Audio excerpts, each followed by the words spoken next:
Bhagavato Arahato Sambuddhassa Namo Tassa Bhagavato Arahato Samma Sambuddhassa Namo Tassa Bhagavato Arahato Samma Sambuddhassa.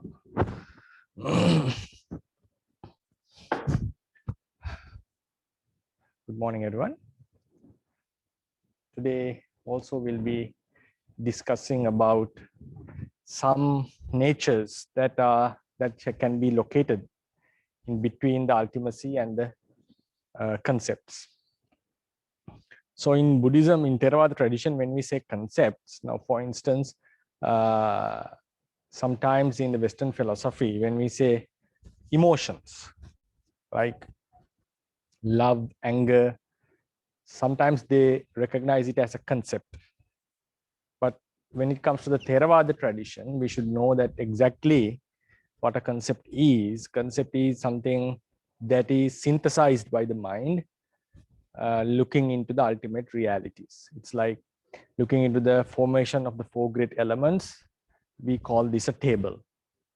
So likewise, but when we analyze it, we don't find a table. We only end up with the four great elements. So likewise, the ideas that are made in the mind are called concepts in the Theravada tradition, not the things like emotions, immaterial things.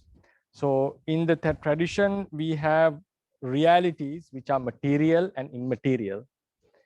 The concepts are something apart from that. Not everything immaterial should be considered as a concept within the Theravada. So that's also something that we have to keep in mind. Otherwise, when I say concepts in English, sometimes there is a chance that the idea may be conveyed that I'm talking about the immaterial stuff like emotions that are normally discussed in the Western philosophy. But strictly speaking, within the tradition, emotions are realities. They are immaterial realities which are connected with the mind. Consciousness is also same. It is also the awareness, which is an immaterial thing. But it depends on the material. It has a great relationship with the material things. But it itself, the consciousness and the mental factors, they themselves are immaterial realities. So in the chart, if you remember, when now we have been discussing about this chart for a long period. We have the ultimacy and we have the concepts. In between, we located few natures that cannot be exclusively defined as ultimate realities and also cannot be termed as concepts. They tend to come into the group of ultimacy, ultimate realities, but since the ultimacy in the Theravada tradition has specific definitions, it is quite hard to term them or coin them as ultimate reality. So we keep them in between the Paramatta and the concepts. For instance, if we remind what we have done for so far, the chart would be the Paramattas, and then we divided it into the Sankata Paramatta,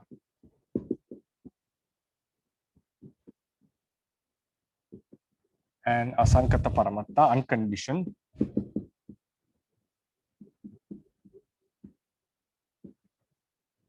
Then we listed the Sankata as Paramatta Dhammas, 4 groups. Then Paramatta Uppadino Dhamma.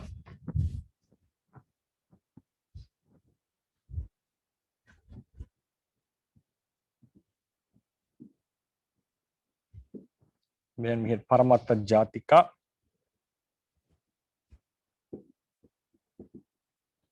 Then Anupanna Dhamma. We have already discussed them in some detail. Paramatta Dhammas were twofold. Actually, it was threefold. Chitta, Cetasika, and Rupa. We also gave a brief introduction about these realities. Then, when it comes to the Asankata Paramatta, we had Sammuti Nibbana.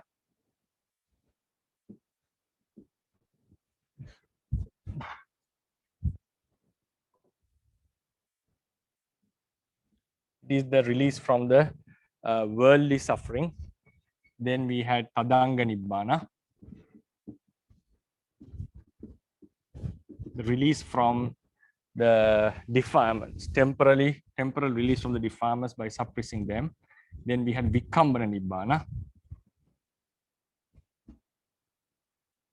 This is the release from defilements by suppressing them in terms of jhanas, sometimes with Vipassana jnana also. Then Samucceda Nibbana. This is the permanent eradication, permanent release from the defilements. And then we had Nissarana Nibbana. This is the freedom from all the suffering. And these two are identical in terms of reality. That is the Nibbana that we aspire to attain. Then in the corner, we had concepts. We call them Panyati, the Pali term.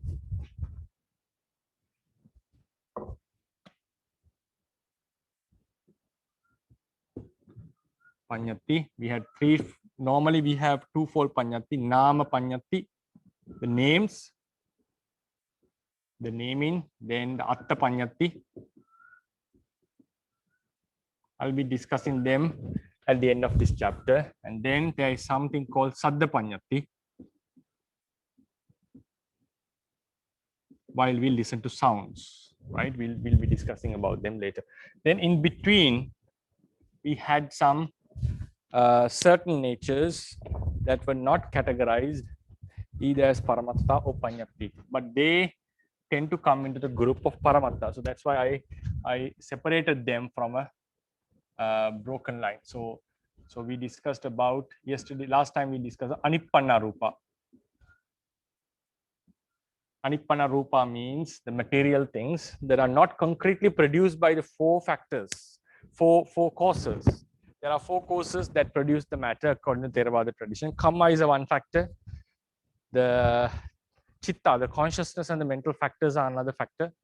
Then the tejo dhatu, the element of tejo, heat or coldness, is another factor. And the nutriment element, which is the oja, is another factor. These are the four. So these are the four causes. So these rupas, we had 10 rupas, which cannot be designated exactly as matter directly produced by any of these four causes. Then today we are going to discuss about we call ekacche. It's a Pali term. I'll be using the Pali term because the entire diagram is written in Pali. So ekacche Pache Sati. Pache Sati means forces of certain causes. That's the topic that we are going to discuss today. Ekache Pache, certain forces of the causes, the conditions. I'll explain them in detail. Then we have universal characteristic, Tilakkana.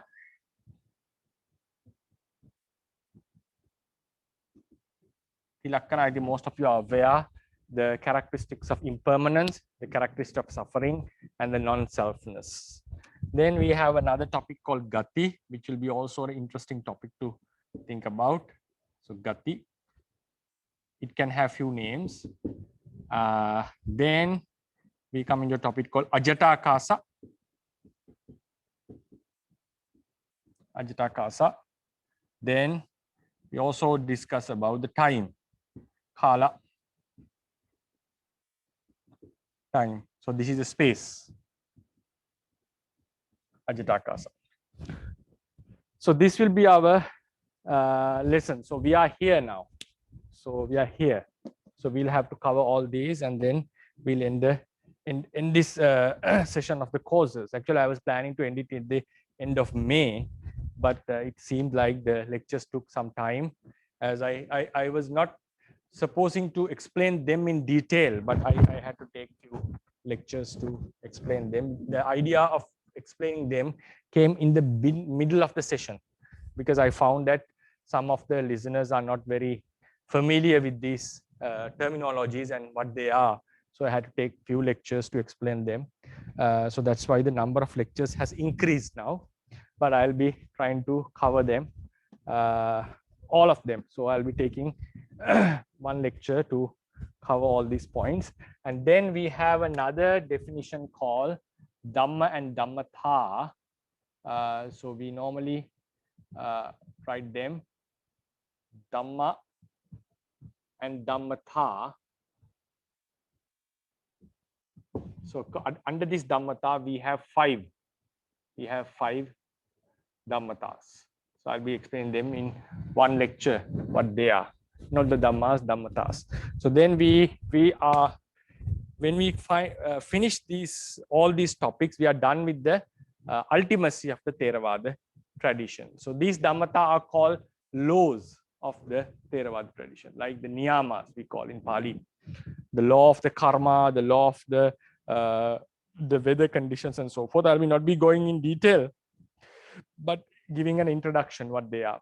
They are different from the realities. A law is different from a reality. Law is what happens, how a reality is occurring, or how a reality exists under which conditions, what are the rules that governs them. So now, so this is the ultimacy and this is the concepts. So these things are in between. Last time we discussed there are few material attributes that are related to the matter but cannot be directly considered as rupa or as matter. So but still we have to, in the literature they are categorized. Sometimes they are categorized as paramattas, but in some places the literature clearly defines them as not realities but related to the realities.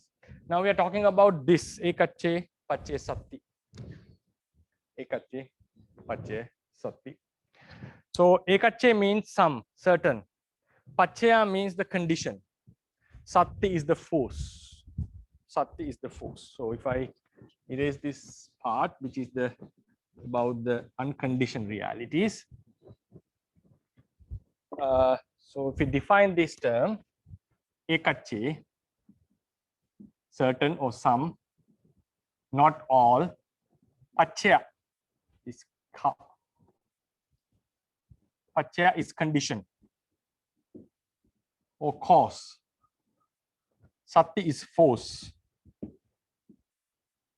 or ability, whatever it is, right? Ability. So now, we are not talking about all the forces of the conditions. First, we have to know what is a condition is. Sometimes when we say the conditions, now conditions for a thing to happen. So sometimes we may think about a certain state of the realities of affairs. Now, for instance, if we think about a condition to for the arising of a tree, of a happening of a tree, there should be an environment suitable for that. There should be an environment suitable for that. And also for the harmony to exist within a country, there should be certain conditions that the equal rights should be there, everyone should be treated equally and so forth. So normally that's what we when we say the word condition, it may convey a broader aspect of what is necessary for the happening of or existing of something. But when we come into the Theravada tradition, when we say the pachya or the condition, we are specifically aiming at realities, especially realities. A reality is a condition. Reality is a condition. And then sometimes the concepts are conditions for certain, like for the arising of certain ideas, like because concept can be an object of the mind. So when a mind arises taking an object or working towards a certain concept, that time the concept become a condition. So on all the other occasions, conditions are the realities. Conditions are the realities. For instance, when hardness arises, it should arise together with cohesion, heat, and the bolting nature. So these three natures, Apo, Tejo, and Vayu, are the conditions for the arising of hardness. So when we that's what it is mentioned in this famous formula of the Paticca Samuppada. Imasming sati idang hoti, imassa upada idang upajati. So the word goes, imasming sati idang hoti. Imasupada idang upada. They are identical. Imasming sati, if we take A, when A exists, B also happens. So A is condition, considered as a condition. B is as a result. So when we say a condition, sometimes now because of the existing of A, happening of B occurs. Because of the existence of A, B occurs. So when we look into this happening, we can think about we can dissect this incident sharply. Now the reality itself exists. The reality itself is something. The existence of the reality is something else. Is another thing. And also the reality, B reality is something. And also the occurring of the B reality is something. So when we look into this incident, when the A is there, B happens, we can think about two aspects in terms of the reality where A causes B. A is a support for the B. And the next thing is when we look into the entire incident, we understand because of the existing of the A, because A is present, presence of the A causes the happening, occurring, arising of the B.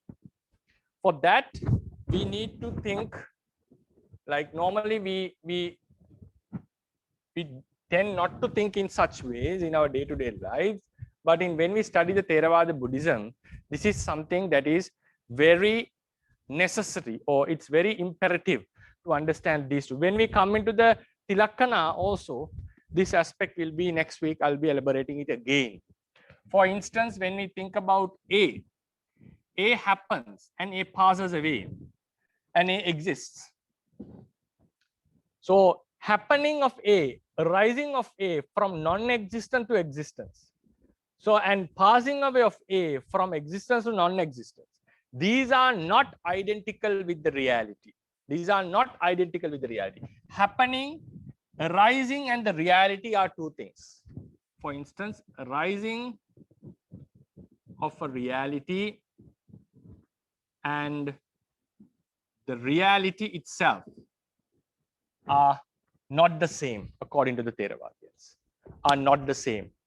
Arising of a reality and the reality are not the same. Reality has its own intrinsic nature. The arising of a reality is an incident. It is a happening. For instance, if you take the analogy of a child is the reality. The birth of the child is not the child. Birth of the child means child coming out from the mother's womb. Coming out from the mother's womb. So therefore, so we have to have that, we should be able to distinguish these two very clearly in order for us to understand the deep meanings of the Theravada philosophy, Theravada teachings, right?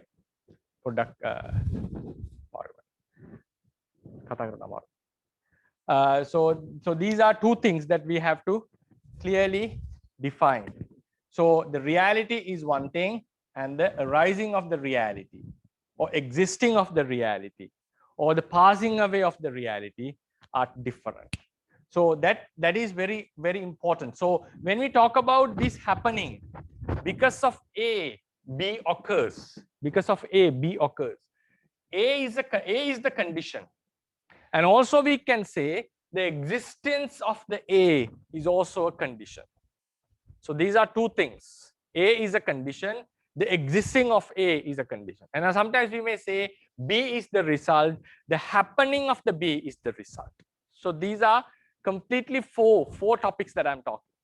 I'll repeat again. When we focus about the reality, A is the condition. And also we can say the existence of the A is the condition. The existence of the A. And B is a result. And also the arising of B is the result. Why is that? The arising of a reality is not the same, identical with the reality itself, according to the tradition. So that's how we distinguish the anicca and anicca lakkana. The reality is anicca. The passing away of the reality is the anicca lakkana. That is very important when we come into the vipassana meditation as well. So therefore, now when we think about this incident, when A is there, B happens, we can if we focus on the realities themselves, A is the cause, B is the result. And in another way, because of the existence of the A, B occurs. B occurs. Now, we normally, when we discuss about the condition and the causes in Theravada tradition, maybe Patthana or the Paticca Samuppada, the teaching goes as focusing on the realities, not about these happenings, the existing, arising, vanishing, not about them. We are talking mainly about the reality themselves. So that's why when we say Paccaya, right? So this should be addressed like arising of the reality and the reality are different, the vanishing of the reality and the reality are different, existence of the reality and the reality are different, right? So that is something that I'll be discussing them in detail whenever we do the chapter of causality, the causality. So now here we are focusing on the reality themselves. When we say Paccaya, we are talking about the happening of the reality. We are talking about the reality themselves. So A, because of A, B happens. A has, according to Theravadians, A has a certain ability. A possesses a certain ability to support the result. A has a certain ability to support the result. So in Pali, we call it a force, sati.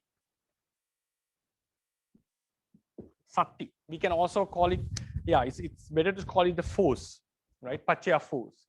The ability to support the result. So if A is causing B, we distinguish A is a reality and that reality possesses a certain ability to support its result. To support its result. So it's another subtle distinguishing. So we are talking about now the reality, right? If I remind, the reality is the condition. If we talk about the arising of the reality, existing of the reality and the passing away of the reality are different from the reality. But you cannot find them apart from the reality. That is another fact. We cannot have a birth of a child without a child. We cannot have a birth of a child without the child. So likewise, we cannot have the arising of A without A. So they are connected with each other. But the Theravada philosophers, like the tradition, the teachings, clearly finds a drastic, like conspicuous difference between these two, the happening and the reality. And another aspect that they distinguish is the ability and the reality. So now we are looking into the one, when we say chitta, right? We are talking about the intrinsic nature of cognizing something, or the act of cognizing something. The chitta arises, chitta exists, and chitta passes away. So these arising, existing, and passing away are different from the chitta, but they are really connected to the chitta. And the next thing is, if chitta causes the arising of rupa, chitta has a certain ability, or it possesses a certain characteristic, a feature that facilitates the arising of the result.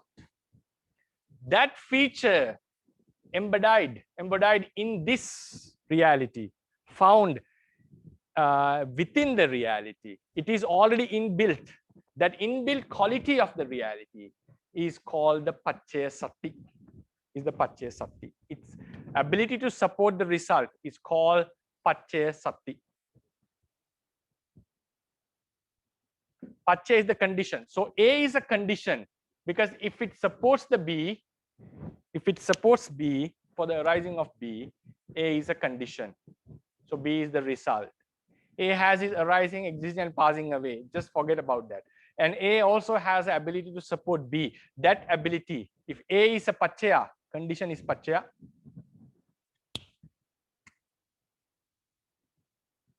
Right? The condition is Paccaya. So its ability to support B is Paccaya Sati. Paccaya Sati. So it's also a subtle, there is a subtle difference in there. So A we consider as a reality. The ability, the Paccaya Sati, is not distinguished as a separate reality from A. It is something found within the A. In some places, this A and the ability have been made identical, but in some places, most of the places, we distinguish them as two things. Two things. A is a reality, but the ability we don't distinguish as a separate entity.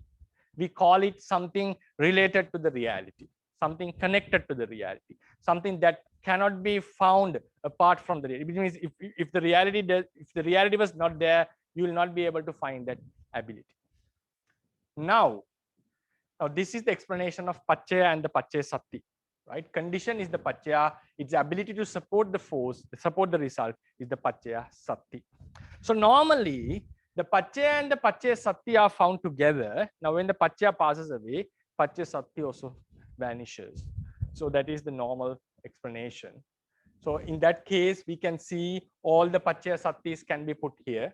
All the Paccaya Sattis can be put here. But I just want to emphasize there are three Paccaya Sattis, Paccaya forces, that are found within the reality, but they tend to exist even after the reality has passed away. Normally, this doesn't happen. Normally, the Paccaya Satti would pass away together with the reality. But there are three instances in which the reality passes away, the Paccaya Satti may exist after some time. But it's not only sometimes when we go into the Patthana, we may find that there are more other Paccaya forces that can be explained so in that manner. But there are three natures that are clearly explained as to exist even after the Paccaya has passed away. After the condition has passed away, its ability to support the result does exist after its vanishing.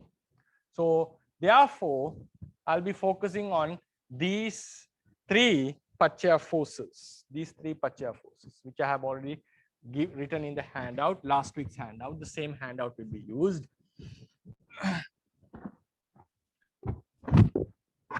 Three Paccaya Sattis are Anantara Paccaya Satti,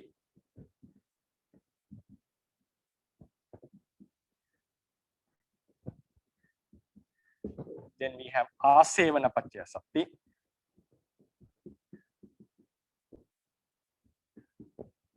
and Upanissaya, Pakatu Upanissaya.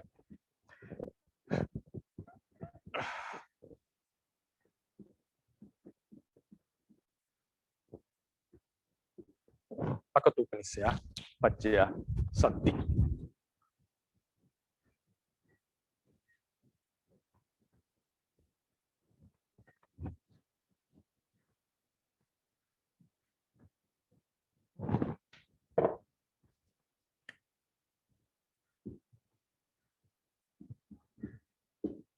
Ability.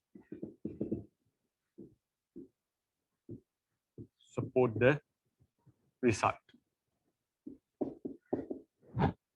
Right. B is the result.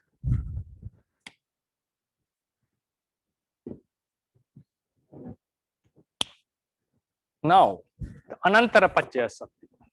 So what does this mean?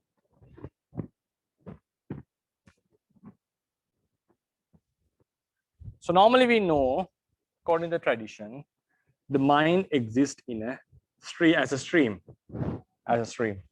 As soon as one mind passes away, another mind arises. And as soon as it passes away, another mind arises immediately without leaving any gap, especially except in two occasions. So how the tradition explains this phenomenon? So when a mind arises, mind doesn't arise alone, it arises together with mental factors. So we call it a mental cluster, immaterial mental cluster. So the entire, now when we zoom this, we have Chitta and Cetasikas. Cetasika are the mental factors. Chitta is the conscious. They happen together. So this entire mental cluster is focusing at an object. It focuses on an object. We call it Arammana in Pali, right? Object, Arammana. So Chitta and Cetasikas together cognizes an object and they perform their unique and collective functions, and they pass away. So this act of cognition is found in this entire cluster. But among the realities, chitta is prominent in the performance of the act of cognition, cognizing. The other chetasikas have their own unique functions, like energizing the mental cluster, being sensitive to the taste of the object, flavor of the object, recognizing the object, going towards the object, ascending upon to the object, rubbing or investigating the object. They are the separate functions of these chetasikas. But all of them have a collective, like a common function called cognition, knowing an object, focusing at an object. So among this, in this functioning, chitta is the foremost. That's why Buddha mentioned Mano Pubbangama Dhamma. Chitta is the forerunner in this act of cognition. So now this collective mentality cognizes a particular object. It arises, they arise and pass away. Right? They arise and pass. This is an immaterial act. It's a one kind of a incident, we can call, or these realities perform a certain act of cognition. The act of cognition itself is also called the reality. So the thing that we want to emphasize is this act of cognition has a certain momentum-like speed. Momentum-like speed. So normally momentum is found in the material things. So we normally mass multiply by this velocity is the momentum, mv. But here I'm saying a momentum like speed. It's something similar to that. There is no mass here. So therefore we cannot call it a momentum actually. So I'm bringing in an analogy. So when the act of cognition arises and passes away, what happens? There is a certain kind of a momentum which doesn't cease or doesn't pass away together with act of cognition. So it's like when we run and suddenly stop, there is a certain momentum or a speed that still remains within us. So it tends to go further. So it takes our body further, even though we stop it suddenly. The act of we are running. So likewise, even though the consciousness passes away immediately after its arising, the speed of cognition, we call Arammana Gahana Vega, the speed of cognition doesn't cease.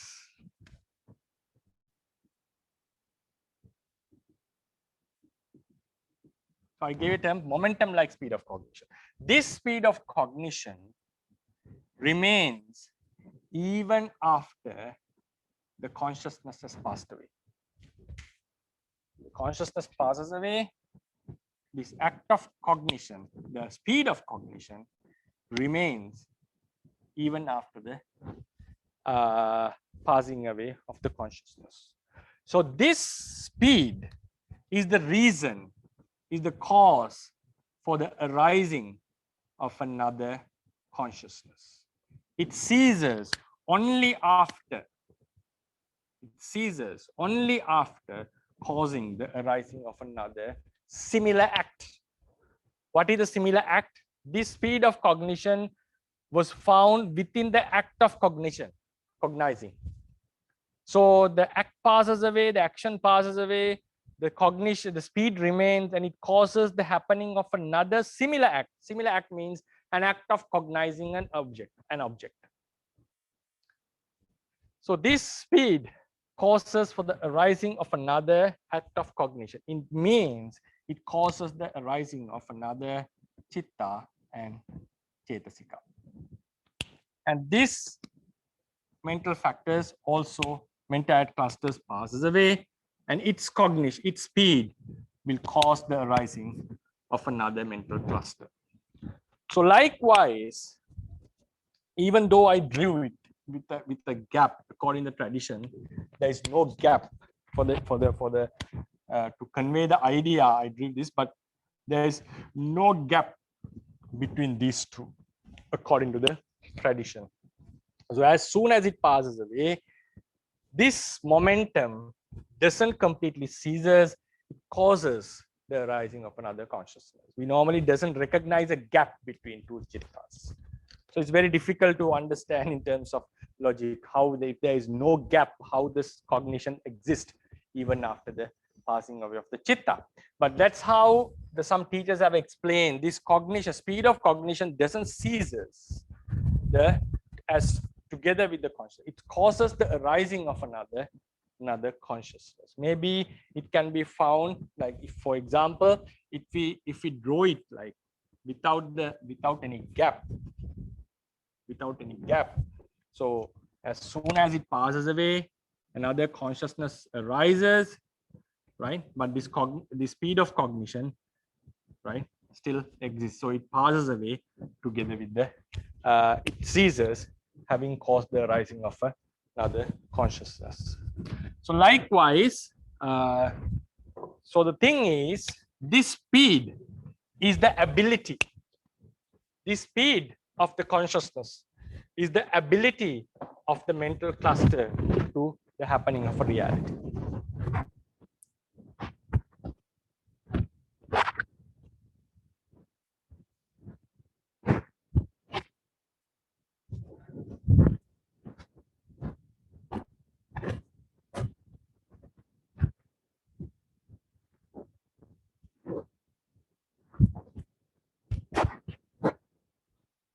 Right. So Paccaya Sati is the ability to support the results. So what is the ability of this? Now, if we take this as the mental cluster, first mental cluster, and this is the second mental cluster, what was the ability of this A to support the B? Was its speed. Because of that speed that could exist even after its passing away was the reason. Because of that, the mental cluster number 2 arose. So we consider the speed, the momentum like speed, the Paccaya Sati of the mental cluster, which causes the happening of the immediately proceeding mental cluster.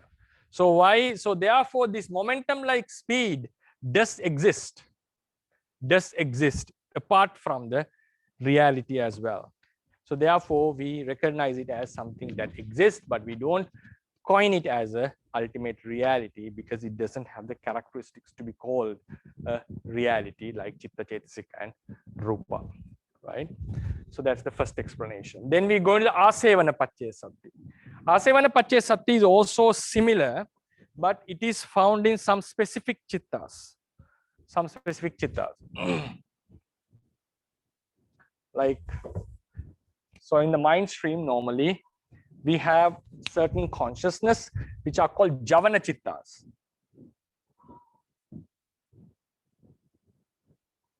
Javana Chittas. Javana Chittas are the consciousness which have an extra power than the others. So because of this power of the Javana Chittas, the mind is capable of doing certain acts, knowing and like investigating an object, doing physical and mental acts, meditating, or like acts like verbal acts, talking, speaking out words. All these happens. All the consciousness in a person's mind, person's life, are unable to perform these actions. Only a few types of chittas are able to do that. In number, we number them as there are 55 types of such chittas according to our categorization. So, but collectively we call them the Javana chittas. Javana chittas are the consciousness that have an extra ability. Javana. Sometimes it's translated as dynamic. Right, which are dynamic.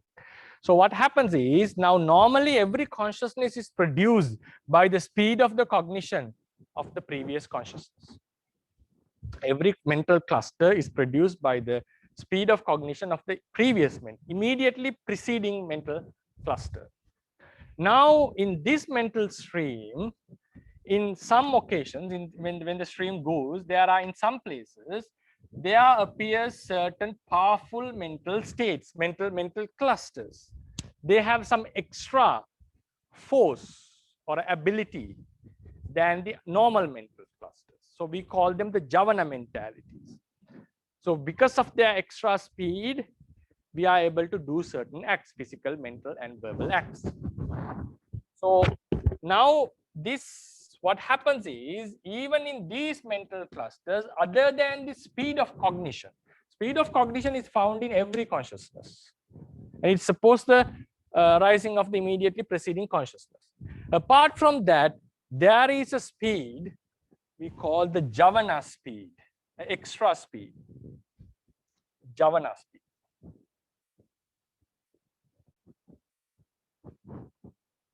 So it's very, normally we don't have a standard translation. So some teachers tend to keep it as Javana in Pali rather than translating it as dynamic consciousness. So I'll also go with the Pali term. So these are the 7 Javana. Normally there are 7 Javana consciousness arising. Red color. So the Javana speed is there. So the Javana speed also, it causes, we normally say the speed of a one Javana, first Javana, spreads to the second. And the speed of the second spreads to the third. So likewise, it keeps on conveying to the other. Right? Normally that's what happens. So therefore, normally, because now the Javana consciousness passes away, its extra speed, the Javana speed we call. This Javana speed doesn't ceases together with the consciousness, it passes to the other consciousness. So what happens as a result, the following consciousness arises with more strength, power. So that is, so therefore, normally the Javana consciousness, the ability of a Javana consciousness in a one mental stream, normally they arise in seven pair of 7 chittas, not more than that in ordinary occasions. So therefore, the following consciousness is somewhat stronger than the previous consciousness. That is called the Javana speed. So the Javana speed, because the Javana speed spreads, now the following consciousness arises because of the Anantara Paccaya Sakti, because every consciousness has this momentum which causes the arising of a chitta. So Javana speed is doing, it makes the following chitta more powerful. Make the following chitta more powerful. So it is something that is additional to this first speed. So this is something comes in addition. So therefore, these consciousness have a strong ability. Then one can ask a question: how did this consciousness get the Javana speed? It happens because of, there is also something called the mental, the law of mind. So normally the object comes, the mind, the ability of the mind, the strength of the mind increases, and naturally this consciousness becomes Javana as a result of this process. The mind one after one, mind ability starts to elevate. But when it comes to the Javana consciousness, it starts to, other than this elevation of the mental stream, additional force is added. Otherwise, someone can ask the question, from where did this consciousness get the Javana ability, the extra force? It comes from the natural, it's law of consciousness within a mind stream, within a mind. Now, when we talk about the conscious streams, we have some, we call the conscious processes. We call them the conscious processes. The entire thing is the mind stream. Within the mind stream, we have processes which are temporal. Within a process, there is a law of consciousness. Within a process that we have to discuss about when we come to Chitta Vittis, the mind processes. So this, within a process, there is a law of consciousness which makes the mind to be more powerful step by step. And then as a result, this consciousness becomes powerful.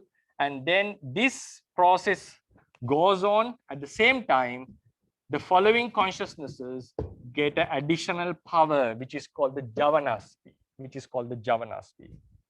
So this Javana speed exists even after the consciousness or the mental cluster has passed away. So we consider it as something existing apart. Even after the cause has passed away, this ability passes to the following consciousness. So that's why we recognize it as something apart from the ultimate realities. Right? So according to this, it seems like the consciousness should be stronger and stronger. But we have to keep in mind, in addition to this adding of the Javana speed, this normal, the natural mind law of mind also works here.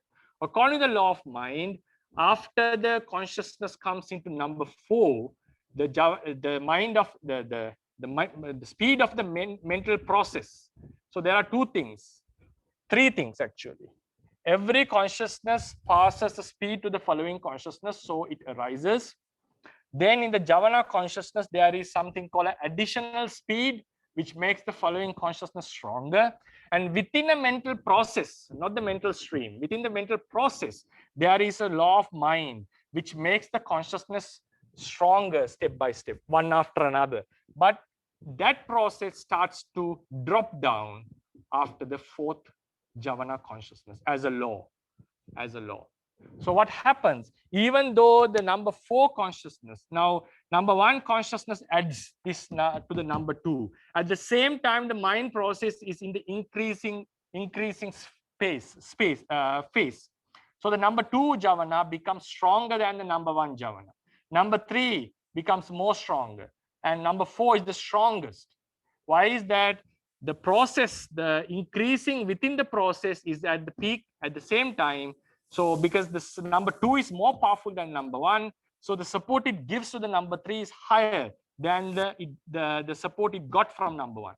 So the number 3 support is higher to the number 4 than the support given by 2 to 3.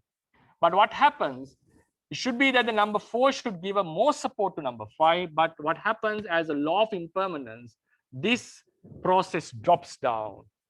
The mental, the mind, law of mind, according to law of mind, within the mental process, the speed drops down. So even though this for number 4 can give much support to number 5 than it receives from the number 3, because of the law of the mind process, 5 is getting less stronger than number 4, because as a law, the entire mind process starts to drop down. Then 6 is weaker than 5 and 7 is weaker than 6. But when we compare, the weakest is number 1 and the next second weakest is number 7. Within the process, number 4 is the highest. Then we categorize number 5 as the second, number 3 as third, number 6 as fourth, and the number 2 as 5th, and number 6 as the 7th as the 6th, and the number 1 as the weakest.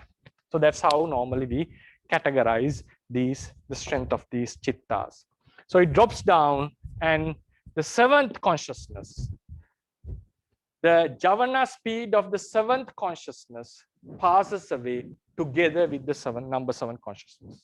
It doesn't pass us to the following consciousness. So therefore, the Javana process stops. Javana are specific chittas that have a higher cognition or ability to perform certain acts. So that extra ability is transformed from consciousness to consciousness. So according to that, the following Javana consciousness become powerful. But as the law of impermanence working within the law of mind, within a mind process, the law of mind, chitta niyama we call, the law of mind within a mind process, it also acts. So it drops down after number 4. So therefore, the after number 4th Javana, the strength of the Javana starts to decline. Strength of the Javana starts to decline. And normally we say after the number 5th Javana, the mind is considered as dropped. It's like the mind process has dropped down. Patita, we call patita. It has dropped after the number 4. So then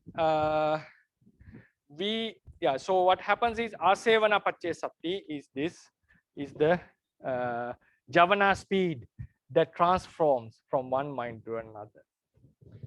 So it's also something stands in between. Then we have the third type of paccaya force, pakatupanisaya paccaya sati. Pakatupanisaya paccaya. This is also quite important to our lives. So these are more technical type, like how the consciousness arises and how the consciousness becomes stronger. Now we are talking about something that are related to our practice directly. Even these are related to our practice to understand the impermanence. But now we know that we have a habitual impact of what we do into the future. If someone practices bad habits, it becomes a habit. We call it, it implants in our mind. Our mind starts to feel ease or easy to do the similar act. So we call it a habit. The mind tends to go to perform similar acts. So this habitual impact is sometimes is explained with the term pakatupanisya. Pakatupanisya we normally translate as the strong necessary support, which is strong necessary support. So Pakatupanisya has two aspects. So sometimes because of this happens. Because of the learnedness, someone practices vipassana. Because of faith, someone performs dana. So this is also Pakatupanisya. At the same time, we have a habitual type of Pakatupanisya. Habitual type means if we tend to practice charity, it's easy for us to perform charity again. If we get angry always, our mind tends to falls into anger all the time very easily. So we call it a habit. So that's why the habits are it's very important for us to practice. It's easier for us to perform the good things. So that's what even these habits transform. The habitual impact can be seen from life to life. So that's why the Bodhisattva tends to do great wholesome deeds, even some are unthinkable by others because of his because he has developed strong habits in past lives. So sometimes we may see him as a normal person who was born like us and of our same age, but we see some certain special attributes within such a person, like a bodhisattva. So we tend to become surprised how he could do such things. So mainly that are attributed to his habits in the past life. So he has been practicing such good qualities within the samsara. So even when some normal person, on occasions when a normal person gets angry, that person doesn't yield his anger. He can be a great compassionate towards the person, people who even harms him. So that is because he has practiced these compassionate feelings throughout his past lives. So likewise, the habits are quite important. So what happens technically when we practice such things is, now if this is the mind stream,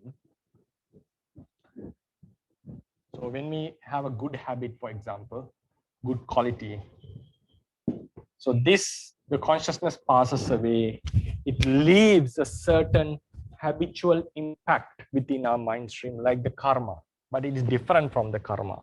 A habitual impact, I would call. So this follows the mind stream. So this habitual impact causes our mind. What happened? This habitual impact causes our mind to have similar qualities again. It's a cause that happens. It makes the mind to it impacts the mind. It's not like Anusaya. In Anusaya's case, we drew like it's like it arose as a consciousness. But here we are not going to draw it as it arose. It is making an impact to the mind stream.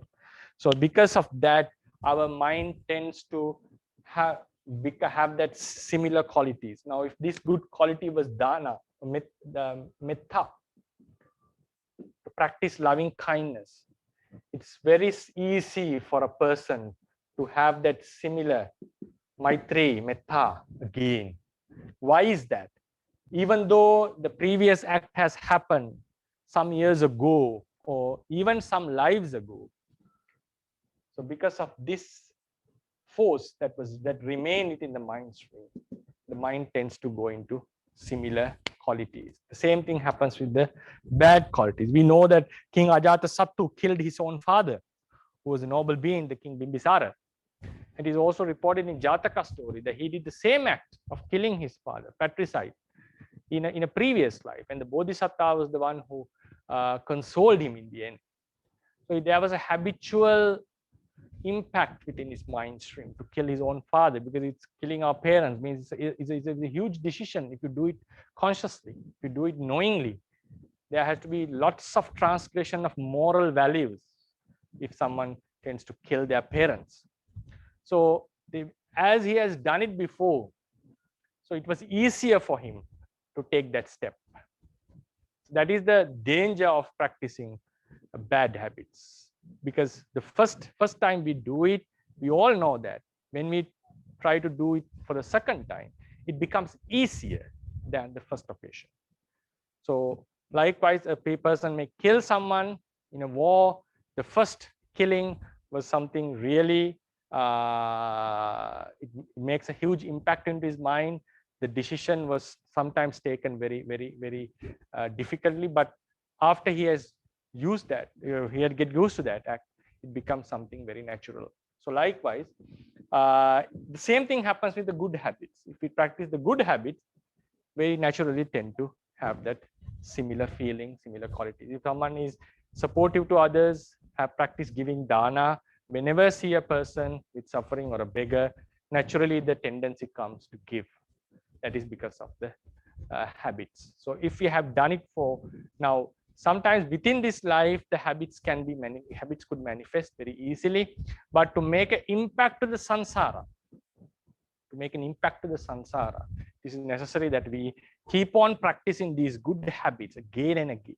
So because when we go into the fall into the samsara, we cannot guarantee what sort of lives that we would get, because our patisandhi chitta could change dramatically based on the karma that gets the opportunity. So that's why even the bodhisattva has become some ordinary beings in ordinary lives, born in ordinary lives in the samsara, and sometimes even in the animal lives. But the thing that saved him was the habits that he had performed. So because he has developed so many admirable qualities in past lives, even being an animal, sometimes he manifests some qualities that are even beyond the human capacity. So it doesn't mean that everything happens because of the past life, because of the past habits. Past habits are a great cause, great reason for us to develop. But we can develop new habits within this life, that is obvious.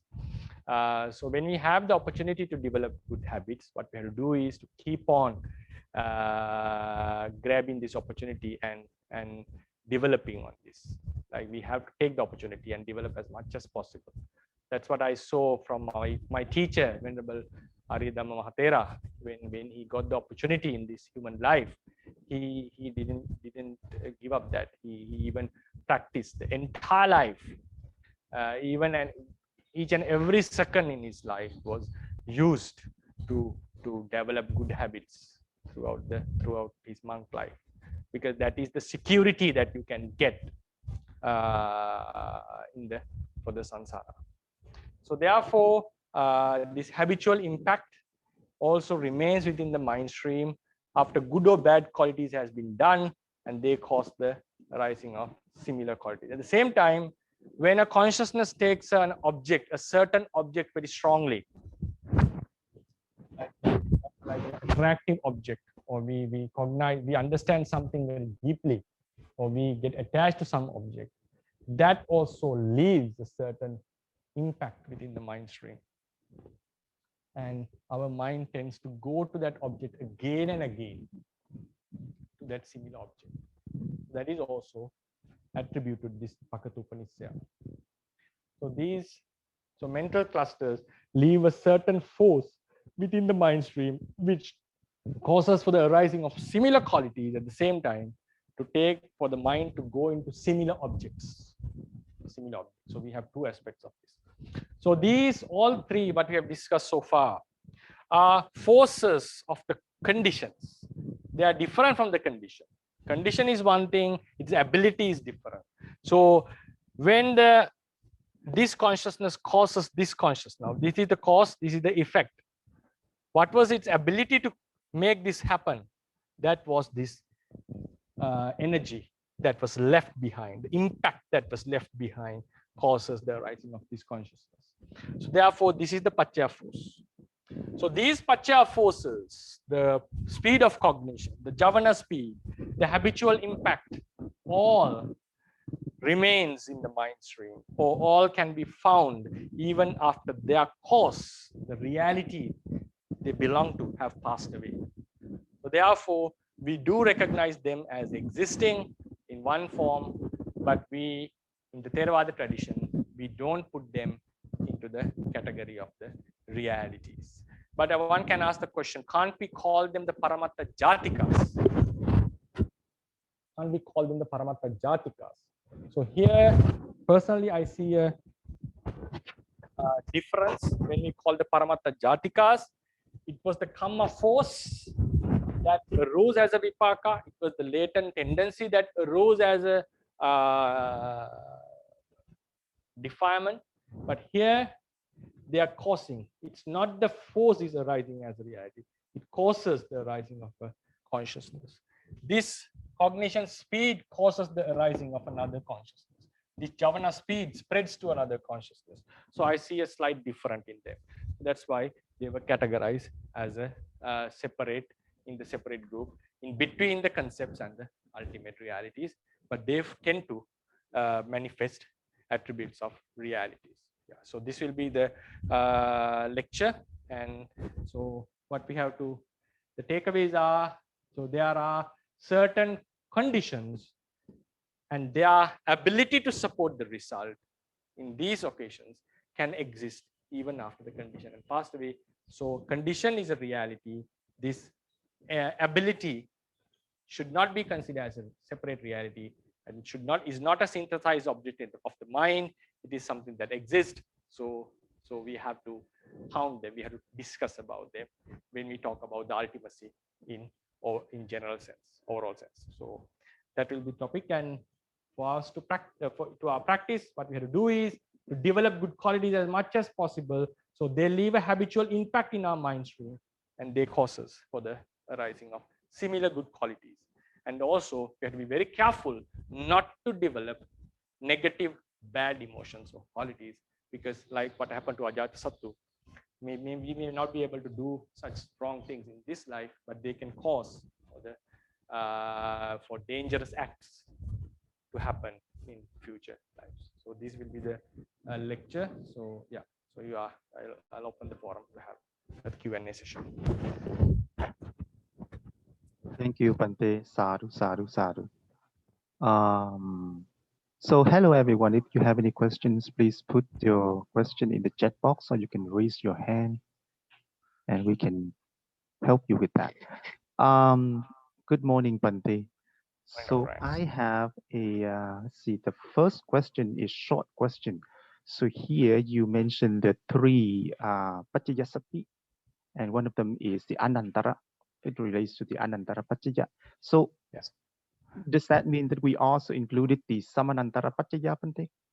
yes, similar, but there is like Samanantara is the similar force, but it has various explanations. According to the commentary, Anantara and Samanantara are identical. There's no difference according to the commentary. According to some teachers, Anantara is the causing of the arising of the one following consciousness. Samanantara is the effect, the cause of the previous consciousness for the happening of the suitable consciousness, the following one. It means after Panchadwara Vajana, it has to be one of the 10 vijnana. So Samanantara is the support given by the previous consciousness to the following consciousness to happen in the most suitable way.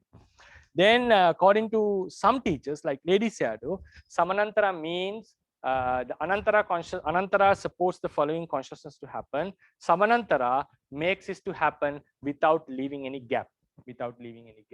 So even one is born in the Asanya Satta or Nirodha Samapatti. So what they say is time. This time is not the absence of a reality is not considered as a gap. So because it has been suppressed by some other means. But in the normal, so in these mental clusters, now in the Rupa Kalapas, we have certain gaps. So likewise, there are no gaps between two mental clusters. So that aspect is elaborated by Samanantara. So that's why, so there are three explanations. So, but this speed attribute that exists after the consciousness is well explained by the Anantara. That's why I just took Anantara. Okay, thank you, Bante. Sadhu, sadhu, sadhu. And the next question is, so here in this group, you mentioned 3 satis. So this is just it, or this is just the representatives, Bante? I would call the representatives, but we can see like the Maggat Pachya and Jhana Pachya sometimes can have an effect of the following consciousness, Ahara and so forth. But these are like, I felt like they are very clear to understand. So that's why I mentioned. Otherwise, they should be representatives, not Right. the entire. Right. Yeah, it's just because I also thought about this when you gave the lecture, because the common feature I see in these 3 paccaya is that with its paccaya sati, in each of the paccaya dhamma causes or supports the paccayuppanna dhamma to arise after it disappears. So we can see that feature in some of the paccayas as well, right? Yeah. Correct. Like Ahara and so forth. Yes. So, but I just went because it's very easy to understand. As you correctly, it should be considered representatives. I see. All right. Thank you, Bante. So the next question, Bante, is from the audience. So the first one is the speed of the cognition the same as the 17-step cognition process? 17? Cognition process, Bante. So in the Citta process, we have 17. Consciousness. So then speed means? So the question is related to the Anantara Paccaya. So in the Anantara Paccaya, you mentioned the speed of cognition. So the question is that speed of cognition the same as the 17-step cognition process? No. Cognition process means, now cognition process means, why is this? Cognition process is, we have a categorization of consciousness arising. Now we normally say the Bhavanga Chitta, and then we happens Panchadwara Vajjana. So we normally Sampatichana, Santirana. So this how we name them. These are all consciousness, but we have specific names to them. Then we have Tadalamana, and Bhavanga. So this from here to here, the collection of these 17 consciousness is called a cognition process. We call it a process, a mental process. Right? So it is something like the jhana factors. Collectively, jhana factors are called jhana. So likewise, collectively, these 17 consciousness are called the mental process, or the mental process. So cognition speed exists in each and every consciousness. So this consciousness arises, passes away, it exists, and this consciousness have a certain speed that causes the arising of the following consciousness.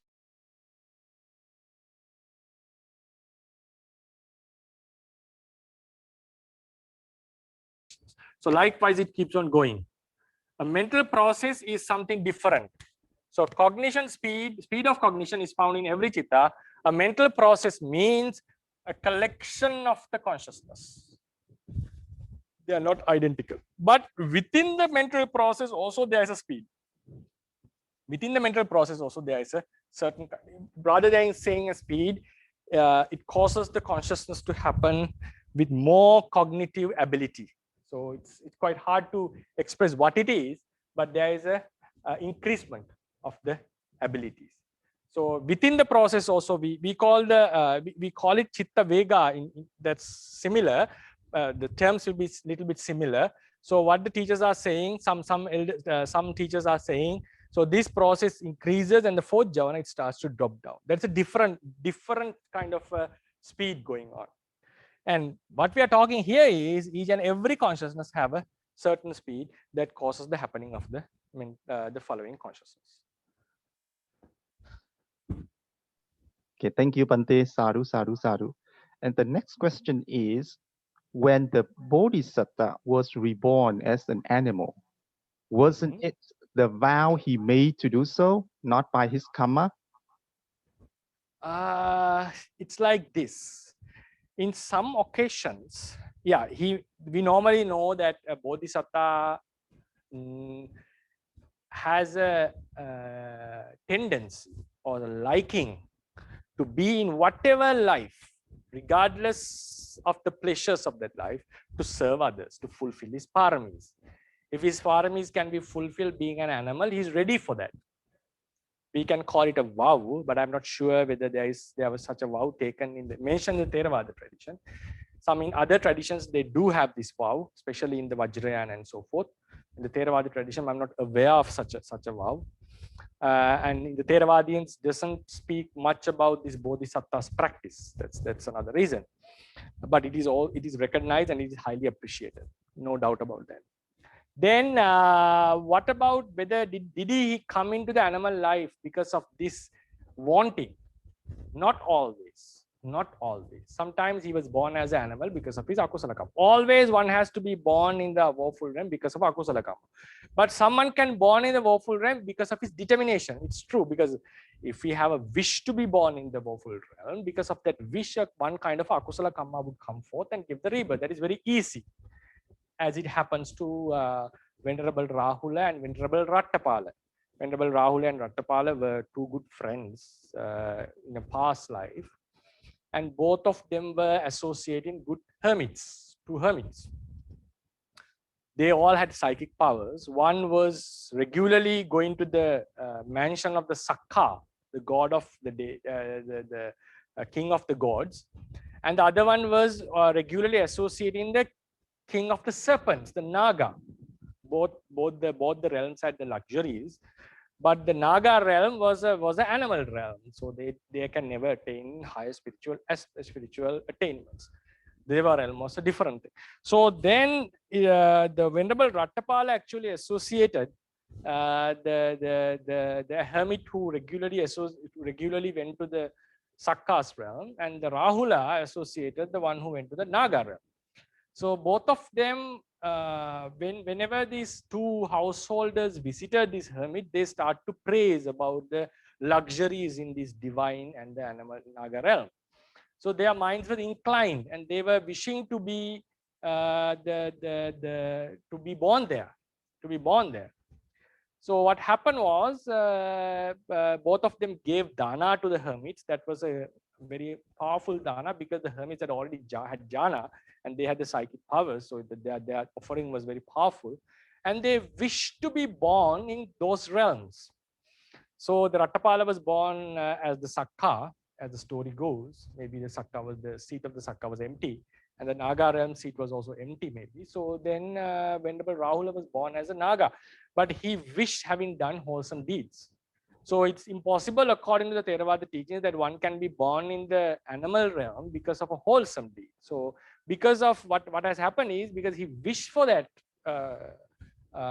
life, a certain akusala has come forth and gave the rebirth in the Naga realm. Because of his merits that he has done, he was born as the king of the Nagas. So during that time, Venerable the Padumutra Buddha appeared, and that was the life that Venerable Rahula made the aspiration to be a son of a Buddha, seeing the son of the Padumutra Buddha. And Venerable Rattapala wished to become the foremost in faith, being the Sakka. So that is the story. So it is possible that one can aspire to be an animal and be born there very easily, but technically it has to happen with akusala rebirth, rebirth of akusala karma. So whatever, whether you go there with a wish or a vow, whatever, the process has to be akusala. But it doesn't mean that the bodhisattva always was born as an animal because of his vow, because he has done akusala. You can see in the Temiya Jataka, in the previous life, he was born as born in the one of the hells because of holding the kingship for 20 years. He suffered in the hell for 80,000 years because of the punishments that he had given and all the cruelty that he had yielded, because being in power. So he remembered his past life, and he somehow managed to escape from the household life and the kingship and became a hermit. So therefore, bodhisattvas are born in the woeful realm because of their bad deeds that they have done. But there is one occasion that he became an animal with the aspiration. That was there was a long drought tormenting the human world at a certain area. And he was born as a Brahma. And he saw one of his relatives, well, not one of his, some of his relatives were born in one of the lakes as fish in past lives, relatives of past lives. So they were born as fish, and they were in the danger of getting killed because of a drought. So Bodhisattva knew that if he goes there and make a determination because of his wholesome deed, the power, he would be able to make it a rain, because he knew the drought is going to last for a long time because of the, maybe he had a good weather forecast because of his Brahma abilities. So then he was born as an animal. So there is also a technical thing that you cannot be born as an animal directly from the Brahma realm. So we assume that he was born as a Deva. Bodhisattva has the ability to do the Adimutta Kalakiriya, that he can determine that may he pass away from the divine or the Brahma realm and born in the where he wishes. In some occasions they can do it. So he passed away and born as a Deva, and from there he passed away and born as an animal, a fish, and he was the leader of the fish, and he became the leader, and he made a determination that day, and he caused it to rain. So there is one incident in which he aspired to be an animal and became an animal. In most of the cases, I personally think, and it is also clear that he became an animal because of his bad deeds that he has done as a Putujana being in the samsara. But it's mentioned that they would not hesitate to be born in whatever life if they have a possibility or possibility to support others. And that was the decision the Sumedha made in the first place, to enter into samsara to support to become a Buddha. Okay, thank you, Bante. Sadhu, sadhu, sadhu. Please go ahead, Mr. Ananda.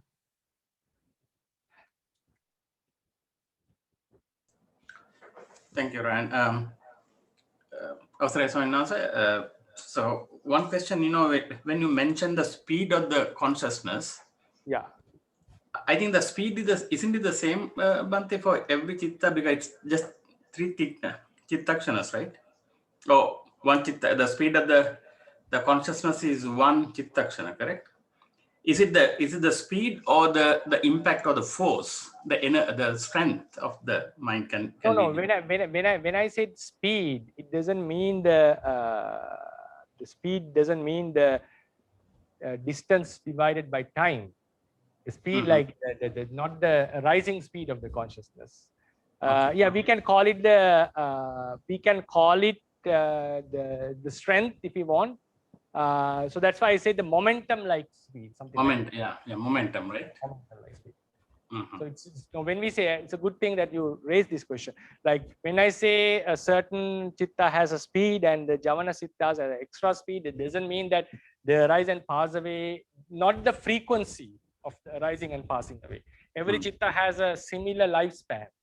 Exactly. I'm not talking about the lifespan, yeah. So I'm talking about the impact, like a momentum, like a kind of a thing. Yeah, okay. Thank you for that. And also one thing now, when you say, imasmin sati idam hoti, so there it is, the both thing, like A and B has to exist in the same time, right? It's not A existing, after it passing away, B happens. It must be both is okay. They can happen together, they can happen afterwards. For example, Sankara causes Vijnana. Sankara happens in the past life, Vijnana happens in the latter life.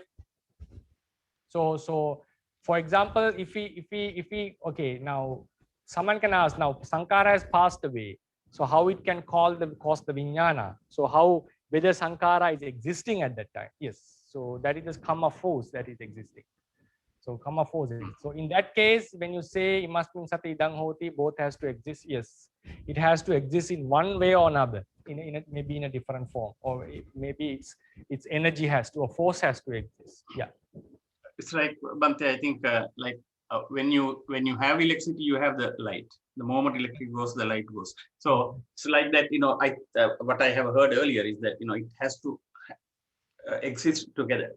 So that is why it is anitya, because if something goes off, then the result also will vanish.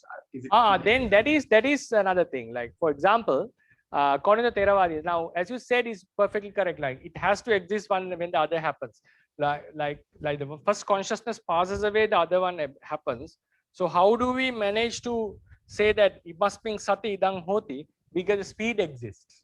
Speed is connected to the consciousness. So because the speed exists, the other consciousness happens.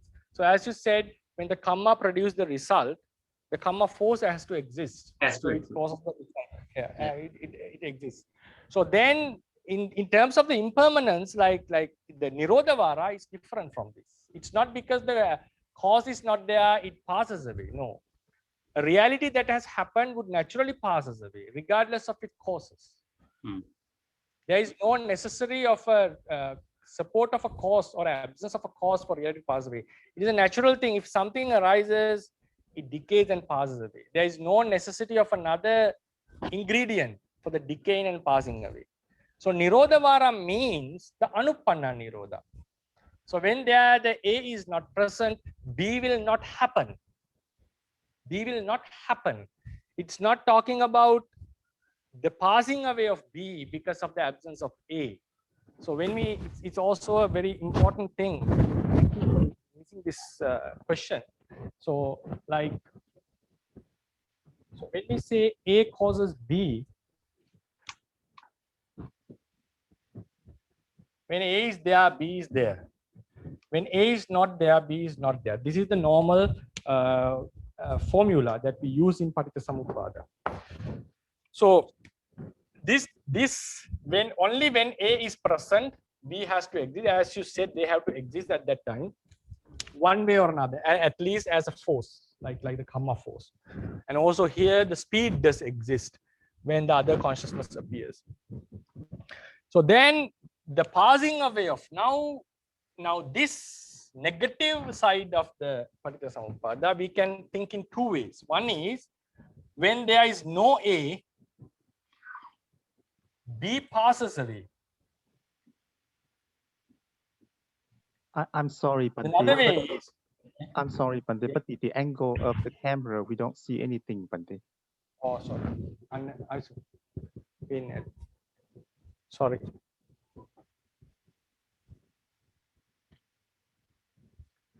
So when we say A causes B, right, because A is there, B happens. A is there, B happens. As you said, A and B have to be there. It must mean sati idang hoti, either as the karma force, when this, if this is the karma and this is the result, karma has already passed away, at least the karma sati has to remain for the B to happen. In true consciousness, even the speed has to exist for the causing of the other consciousness to happen. Then when we come into the negation, cause and result, when A is not there, B is not there. So we can have two considerations. One is when there is no A. When there is no A, B passes away. That's one consideration. When there is no A, B passes away. The other consideration is when there is no A, B does not arise. B does not arise. According to Theravada, it's clearly mentioned, for the passing away of a reality, you don't need to have the absence of A, or we don't need to think about a cause. There is no relationship with the cause with the passing away of B, because it's a natural thing. It's a law of it's a natural law. Whatever arises naturally decays and passes away. So according to Theravadians, what they're focusing, if there is no A, the B does not arise. Anupanna Nirodha we call. Anupanna Nirodha means when the sankhara are not there, when the karma force is inactive, it doesn't have the ability to produce, the vijnana would not arise. It's not that when the karma force is not there, the arisen vijnana passes away. No, according to the Theravadians, it's a momentary existence is there. Whatever arises naturally passes away. So therefore, when we say A is not there, it must mean asati idang na hoti. We are talking when the cause is not present, the result would not happen. It's not that the result would pass away. It's not arising, right? Yeah. That's how we explain it. Okay, Bhante, thank you. Okay, sadhu, sadhu. Thank you, Bante. Sadhu, sadhu, sadhu. Please go ahead. I think it's Bhikkhuni Piyadasi.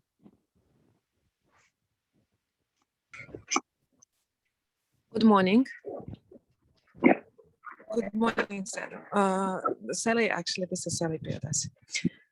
Sado, I have a question. So you were explaining this Anantara Pacha, etc. This is so the Pacha Sati arises together with the reality.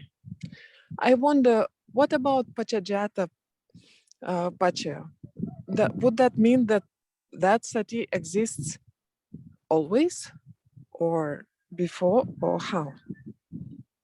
Pachajata means the cause happens later, right?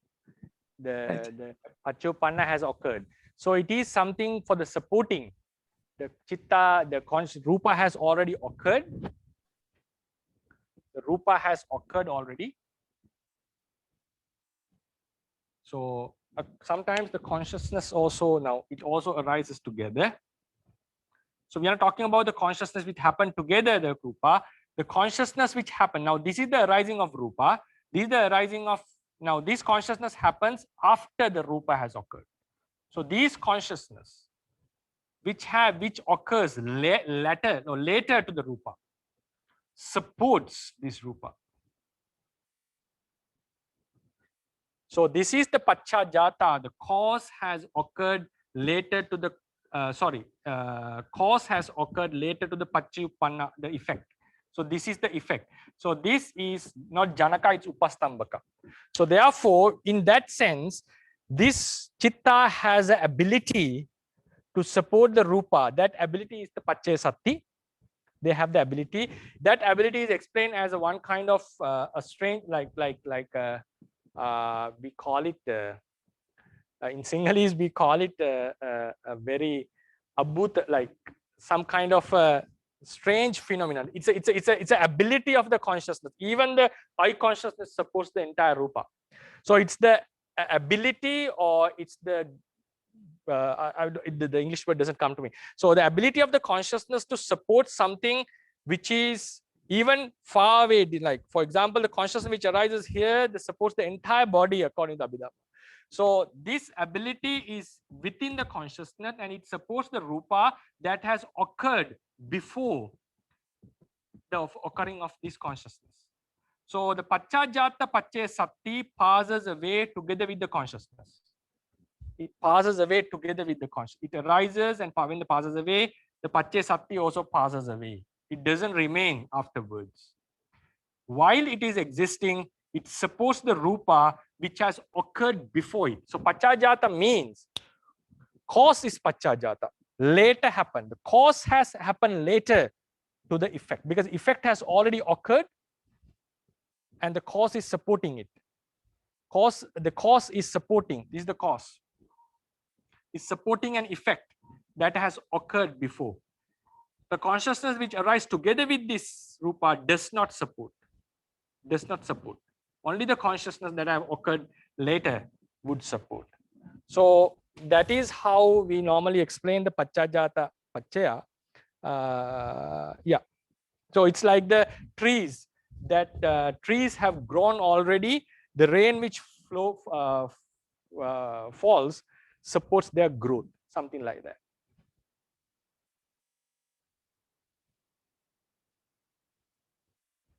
Is it clear, or we can have a discussion if we have any questions for the Sally? Yeah, it's clear. Thank you, Bhante. Thank you. Yeah, thank you, Bante. Sadhu, sadhu, sadhu. Yeah, I don't see any more question here, Bante. Okay. Yes, and I think also time is up, Bante. Right. Yeah, thank you so much, Bante. Okay, so next week we'll be discussing about the 3 universal characteristics about the realities. So this merit of discussing Dhamma, may all be able to understand Dhamma deeply, precisely, and attain the Nirvana. and may this merit support the long lasting of the Buddha's teachings. Buddha sasanang chiran tittatu. Buddha sasanang chiran tittatu. Buddha sasanang chiran tittatu. Sadhu, sadhu, sadhu. Thank you so much, Bante. Sadhu, sadhu, sadhu.